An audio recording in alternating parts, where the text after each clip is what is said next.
Welcome to Empowered Kids TV Village Talk. I am so excited to have you here. You're here because you know every family has the potential to be great, and you're willing to push the boundaries of your mindset so that you can create the family of your dreams. On today's Village Talk, we welcome back Louise. Louise is a deeply compassionate coach, a coach that wants to support and empower parents with a compassionate and realistic approach to helping them find sustainable and practical solutions to their challenges. She believes that there is no cookie cutter approach to parenting.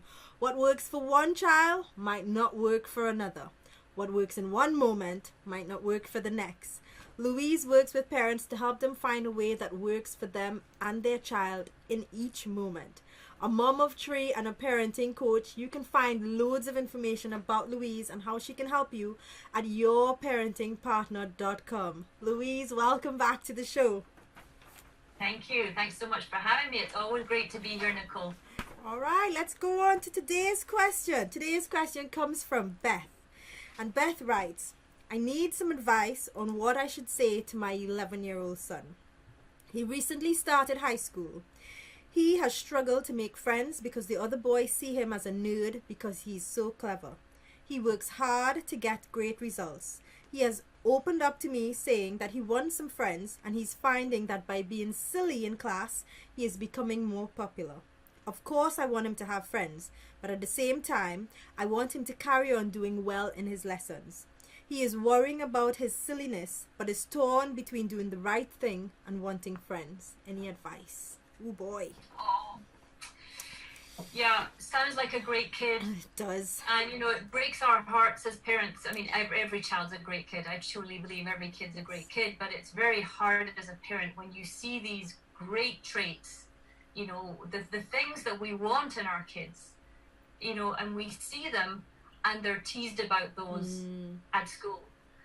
And it's very, very hard. And I know I can relate because when you have a child, I mean, they're all different, they're all unique, they're all their own kind of spirits. But at the same time, when you have a child that is just slightly, I say in inverted commas, different, and that the differences are putting them on the outside and making them outliers, and those differences could be, various things. This child is very bright, very smart, and he's made fun of for that. My child, one of my boys, I have 3 teenagers, my youngest one, he has learning challenges, learning differences, I like to call them, and he feels like he's an outlier for that.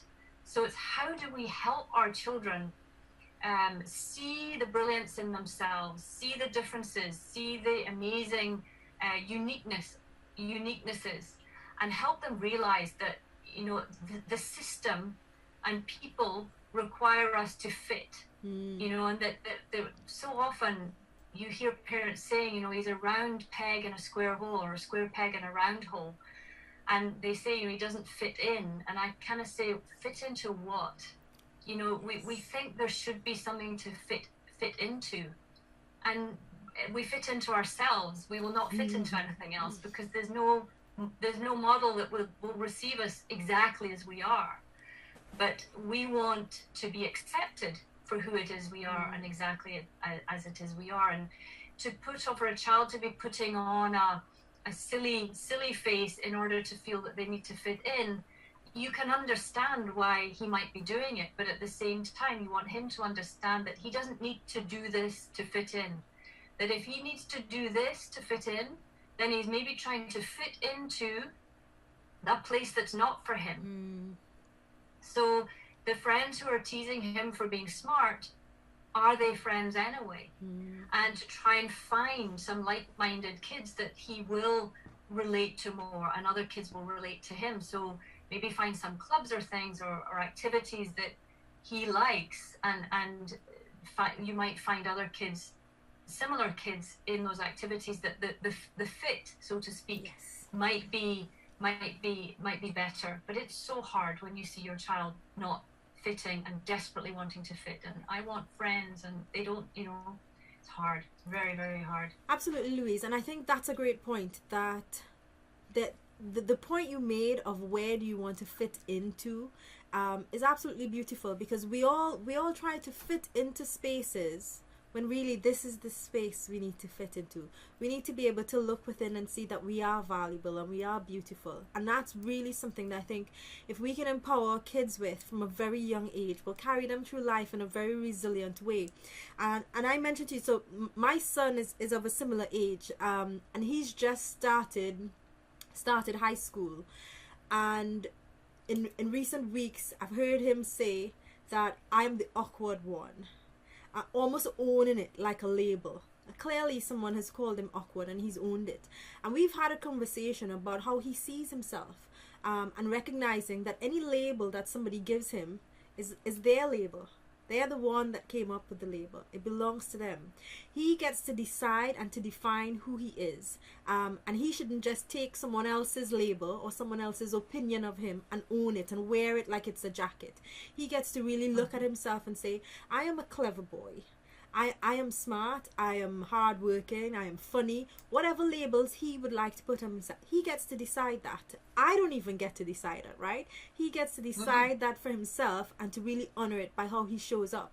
And I think that for me really helps kids say that, you know what, you are valuable just as you are. And it's a message that we do need to reinforce. Absolutely. That's a very, very good point. Wise words. Because children do identify with the labels that are put upon them. And we are a society where we label everything. Oh, he's such a good boy. Oh, he's such a bad kid. Oh, he's so smart. Yes. Oh, he's not smart. Oh, he's good at sports. Oh, he's not good at this. He's amazing. You know, we label everything. And our kids attach to the label. And then they identify with the label. And as you said, it's a label that's been put on them by someone else. It's not even one they've chosen for themselves. So, you know, maybe say, if you were going to label yourself, how would you like to be labeled? Yes. Okay, you want to be labeled this way, and I'm playing with this a bit, but at least then you are seeing yourself for who you are and the strengths you have, you own. And I think for parents to remind their kids of their strengths, of their uniquenesses, because that's what makes them them. Yes. And when they stand true and stand tall and stand proud in that, and they're authentic to who it is they really are, they will fit anywhere. They will never feel like they don't fit.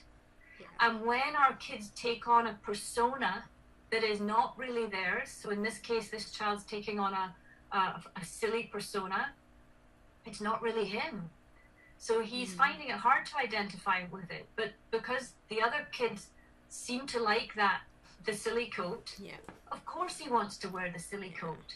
So, you know, I would encourage the parents to help him see that he can play with having a silly coat, but no, it's not him. Yeah. You know, if he wants to play with it, we all play with certain things, and it's fun for a bit, but it doesn't need to become him. Yeah. That we can play, we can be awkward, we can be silly, we can be smart. We're all smart. Yes. But we can play in that as well, and not take it too seriously, but not identify with this label. And identify it with who it is you really are. So as parents, we can help our children see and reflect back to them who it is they really are, that they are enough, that they're brilliant and magnificent just as they are, their own mold. I love that. And I think within the home environment, even the language that is being used in terms of how you label would really support. When we label things within our home, from a young age, my son was called smart by everyone else, and we worked really hard at home not to call him smart, because I didn't want his self-identity to be that I'm smart. Because what will he do when he's in a room when he's not the smartest, if he thinks he's supposed to be the smart one? Or why would he want to put himself in a position where he doesn't know, it's outside of his comfort zone, and he has to learn if he doesn't feel smart in that environment? So I know smart wasn't the label I wanted him to carry. So we worked really hard to say, you're many things. Yeah? You have many qualities, but who you are internally, inside who you are, you're just greatness, you're light. You get to show up in different ways, but you wear these things as you wear a costume for a play. Yeah, because we're all different in different environments. You're different in work to the way you are with your family, to the way you are with just your girlfriends when you're hanging out. You wear a coat everywhere. So just really to show him that he gets to wear a different costume in different environments, but really choose how he would like to show up in each area, but know who he really is. And I think the language within the home can really go a long way to supporting this child. absolutely. And, you know, using encouragement, Yes. you know, encouraging him to accept himself for who it is he Yes. is, and realize that he doesn't need to change who he is in order to fit in Yes. anywhere. Yeah.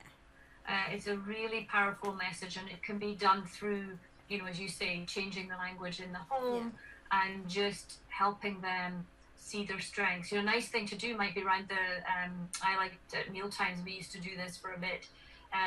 Before we have a meal, we say something positive, encouraging, or appreciative about the person beside us. And, you know, it's just nice to hear it from somewhere else. And, and so it's just a nice way for the family to discuss all of your strengths. I must add, though, we did this one night. My daughter was not in a good mood, and we were say something that you really treasure or value about your brother. She looked and she said, "I have nothing to say." So I say this with, you know, you might get something like that back, but you know, kids will be kids. Yes. And she was being herself. Yeah. So I let it be. Yes. I didn't force her to say something nice about her brother. She wasn't in the mood to say something nice. Yeah. And it would have been very easy for me to have said, "That's not very nice. Yes. That's not what we're doing here." But I honored her. Yes. And she kind of said it with humor. Yes. And we knew, but deep down, she couldn't find anything nice to say in the moment. That's okay. Yeah. I agree with that. I think there's one thing you touched on when you talked about encouraging him to accept himself, that I try to teach kids and parents. It's that you can't jump through enough hoops to please everybody. There's no end to that cycle, because people are very fickle, and what they want today is very different to what they'd like tomorrow. And so really, if you just work on being your authentic self, of showing up, fully accepting of who you are, people that are attracted to you because they have similar qualities, people that will lift you up, will be drawn to you, and the rest will go off and play with someone else. Yeah. But that's an easier life than trying to fit into somebody's ever-changing mold of who you should be. Yeah, no, it's absolutely. I agree, and you know, as you say, you'll find yourself jumping through the hoops to please everybody else, to make yourself into what you think they want you to be. You are who you are, and if they don't accept you for who you are, then it's a hard thing for a child to understand. We do as adults. So if they don't accept me for who I am, then we're not meant to be friends. But for kids, it's a very adult lesson. But we can simplify it for them, and I think we've discussed a few things along the way that will help this mum be able to help her child. So, and let's just call back those actions now, because we're always about action on Village Talk. So the first thing was really to help her son self-identify with his own great qualities, to really own how he would like to be viewed rather than accepting someone else's opinion of him. This one I really liked because it was very practical. Get him into some clubs. What activities he enjoys. So like our son goes to robotics clubs and to coding clubs, and there he finds kids that are like-minded, and they enjoy each other's company, and he builds rich friendships there. Encourage him to really to accept himself for who he is, and probably find stories or maybe books that really teach to self-acceptance, owning self-value, and practice it around the table and at home. So practice saying good things and validating each other. Those are all great key tips that we can take away. Is there anything else you'd like to add, Louise? I liked your coat analogy as well, that that we are who we are, but we can put on different coats, but it doesn't change who we are inside. Actors will have different roles, but it's the same person inside. They're just really, really good at making that